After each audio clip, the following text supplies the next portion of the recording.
നമ്മുടെ ഇന്നത്തെ ലഞ്ചാണ് കേട്ടോ. ഇത് ചക്കക്കുരു, മാങ്ങ, ചെറുപയർ ഒക്കെ ഇട്ടിട്ട് വെച്ച നല്ല അടിപൊളി ഒരു കറിയാണ് കേട്ടോ.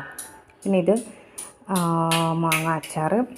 ഇതും അതുപോലെ തന്നെ എന്താ പറയുക, ചക്കക്കുരുവും ഇതെല്ലാം കൂടി ഇട്ടിട്ട് ഒരു ഉടപ്പ് പോലെ വെച്ചതാണ്. പിന്നെ നമ്മുടെ ഇടിച്ചമ്മന്തി ഉണ്ട്. അപ്പോൾ ഇത് മോരാട്ടോ, മോര്. ഭയങ്കര ടേസ്റ്റാണ്, ഇതിന് ഭയങ്കര ടേസ്റ്റാണ് കേട്ടോ. മൈ ഗോഡ്, അച്ചാറില്ല അതിൻ്റെ ആഘോഷം.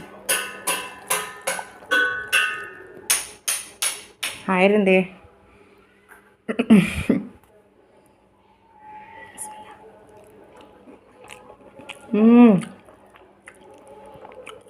അടിപൊളി, ഭയങ്കര ടേസ്റ്റാണ്.